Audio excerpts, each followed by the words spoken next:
Olá, ouvintes, sejam bem-vindos a mais um episódio do nosso podcast. Para o episódio de hoje, nós convidamos um profissional responsável pela segurança dos trabalhadores. Vamos conversar um pouquinho com ele para entender um pouco mais sobre esse assunto tão importante. Seja bem-vindo, Varley. Você poderia se apresentar e contar um pouco mais sobre sua trajetória profissional na área de segurança do trabalho? Eu me formei em 2013 para 2014. Demorei quase 5 anos para entrar na área. O primeiro trabalho meu foi em 2019, já atuando como técnico em segurança do trabalho. Como todo início tem dificuldades, a gente vai aprendendo, vai formando amizades, e vai se desenvolvendo na área. Mas depois do primeiro emprego foi mais tranquilo. A gente já tem um currículo melhor e vai surgindo novas oportunidades. Fiz vários cursos aí relacionados à segurança do trabalho, fiz bombeiro civil, fiz instrutor de trabalho em altura, instrutor de espaço confinado, instrutor de CIPA, instrutor de empilhadeira também. E a minha paixão era por treinamentos, então eu fui trabalhar numa empresa em Presidente Prudente, eu acho que em 2022, fiquei lá por 1 ano e meio, e desde então eu estou na área. Agora é um pouco mais tranquilo devido à experiência. Sempre que eu estou desempregado, eu já tenho alguns network que a gente vai fazendo ao longo da vida, fica mais fácil para arrumar trabalho. Mas é uma área de muita luta, porque ainda tem muito que melhorar no Brasil ainda. Tem que haver muitas mudanças. Bom, eu gostaria que você explicasse para a gente o que é a CIPA e por que ela é tão importante dentro de uma empresa. A CIPA, a Comissão Interna de Prevenção de Acidentes, ela é muito importante dentro da empresa, porque ela acaba fazendo uma união entre a empresa e os trabalhadores, onde cada um tem a sua voz ali, e assim vai criando uma cultura forte dentro da empresa. Senhor Valer, nós sabemos que hoje existem vários riscos que podem acontecer no local de trabalho, seja na estrutura, na própria função que o trabalhador exerce, enfim. Você poderia citar, por gentileza, os principais riscos de acidentes identificados no trabalho? Os principais riscos de acidente de trabalho são as quedas, denominadas do trabalho em altura. Mas também tem ali o esforço repetitivo, máquinas, produtos químicos, que às vezes tanto o choque elétrico como o produto químico é basicamente um risco invisível. O ruído também, A pessoa está exposta, mas não está vendo, então ela não se cuida. Esses daí também são muito perigosos. E é muito interessante nós entendermos os principais riscos de acidentes que podem acontecer no local de trabalho, porque nós também precisamos compreender quais medidas preventivas que podem ser tomadas para que esses acidentes não aconteçam. Dito isso, quais medidas simples você considera eficazes para evitar esses acidentes? Uma das medidas mais simples, que muita gente que acha que a medida mais simples para se trabalhar é o EPI. A pessoa vai usar o EPI e tal, pronto, ela já está protegida. Logicamente o EPI ele é importante, porém, antes de tudo, é a necessidade de se criar uma cultura de segurança do trabalho dentro da empresa. Por quê? De nada adianta você entregar o EPI para o colaborador se ele não tem a cultura de usar. Então a gente tem que trabalhar os dois lados aí.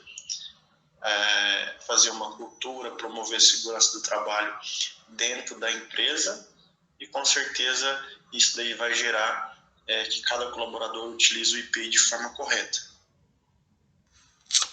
Ótimo depoimento, sua perspectiva é excelente. E seguindo nessa mesma linha de raciocínio, você já presenciou algum acidente de trabalho? Se sim, o que foi feito na ocasião? Sim, já presenciei vários acidentes do trabalho. tá? O primeiro passo a ser tomado ali é o cuidado com a vítima, né? É socorrer a vítima, levar para o hospital, fazer o isolamento diário para que não aconteça um novo acidente em cima daquele acidente que já aconteceu. Então, o primeiro de tudo é proteger a vítima e cuidar dela, levar onde há necessidade de levar, né? Se houver necessidade de fazer os primeiros socorros, da melhor forma possível.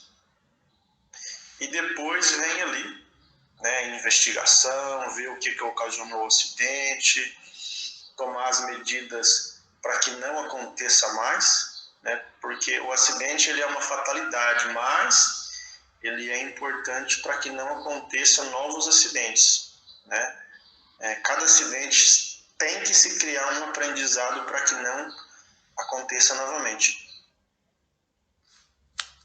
Como você acha que os trabalhadores podem contribuir para um ambiente mais seguro?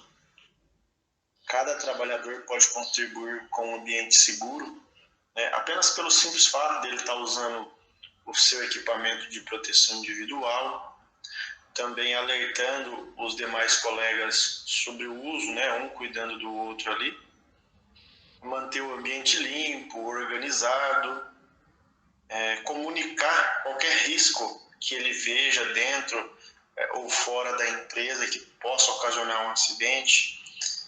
Um exemplo aí muito simples, né? Imagina que um colaborador ele identificou um desnível no chão ou algum buraco ali ou uma porta de bueiro aberto. Então ele vai fazer o quê? Ele vai isolar aquela área, né, para que ninguém venha cair. Isso daí sem necessidade de alguém pedir para que ele faça. Isso daí já é uma cultura, né, voltada à cultura de segurança do trabalho. Então só isso daí já evita que tenha um ambiente poluído e cheio de acidentes. Como que você incentivaria seus colegas a participar das campanhas de segurança? Que é uma parte muito importante, né? Tanto para entendimento, tanto para conscientização. Eu queria que você explicasse um pouquinho para a gente.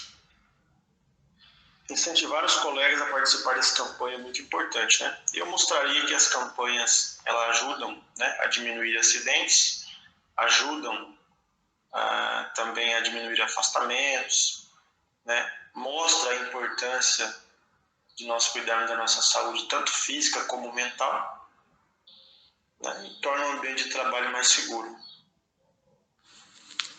Qual seria a sua prioridade como membro da CIPA? Prioridade do membro da CIPA, o que ela é? Identificar os riscos com rapidez antes que o acidente aconteça, né? Isso significa o quê? Trabalhar com a prevenção de acidentes. Melhor do que agir é prevenir, né? Para não deixar acontecer. E como que você acha que é a melhor forma de lidar com esses colegas que se recusam a usar os EPIs? A questão de lidar com um colega que se recusa a usar os equipamentos de proteção individual é bem complicado, porque o ser humano ele se acomoda, né? Por que geralmente alguns colaboradores eles não usam IPI? Porque eles acham que pelo tempo que ele tem de trabalho, 5 anos, 10 anos, né? Ele já está muito seguro do que está fazendo e não precisa de EPI. Né? É autoconfiança. Então, o melhor jeito de convencer a pessoa a usar o IPI é mostrar ali o acidente, o que pode acontecer, né? Explicando o risco de acidente e o que cada IPI serve, né? O que cada IPI vai proteger o colaborador. E sempre ali trabalhando na prevenção, com cuidado, com respeito com cada colaborador, né? E respeitando o tempo de cada um. Uma pergunta que eu acho muito interessante, e vamos aproveitar a sua experiência na área do trabalho, o que você acha que a empresa poderia fazer para melhorar a prevenção de acidentes? Porque nós sabemos, não são todas as empresas, é claro, mas ainda existem algumas que não aderem essas responsabilidades com os trabalhadores. Então, O que você acha que falta, o que a empresa poderia fazer para reverter esse cenário? Foco no que eu trabalho em segurança do trabalho, o melhor jeito da empresa prevenir o acidente, né, é através de treinamentos, campanha, conscientização, formando ali uma cultura para que o trabalhador possa respeitar o ambiente de trabalho e cada um utilizar o seu equipamento de proteção individual. Esse é mais um episódio do nosso podcast. Espero que tenham gostado e gostaríamos de agradecer ao Varley por ter colaborado conosco, esclarecendo as dúvidas e compartilhando conhecimento sobre a importância da segurança nas empresas. Sua contribuição foi fundamental para enriquecer o nosso conteúdo. E para finalizar, Varley, você gostaria de deixar uma mensagem aos colegas sobre a segurança no trabalho? Um recado que eu deixo, né, para os colegas de segurança do trabalho é que o nosso trabalho é um trabalho de formiguinha, né? Então nós temos que focar pela prevenção de acidente, né, antecipando cada risco, formando uma cultura de segurança do trabalho, né? E lembrando que a gente tem que conscientizar o colaborador, né, e não condicionar. Conscientizar é diferente de condicionar. A conscientização, cada colaborador vai criar uma cultura no seu ambiente de trabalho, né, e assim a gente vai conseguir replicar cada vez mais.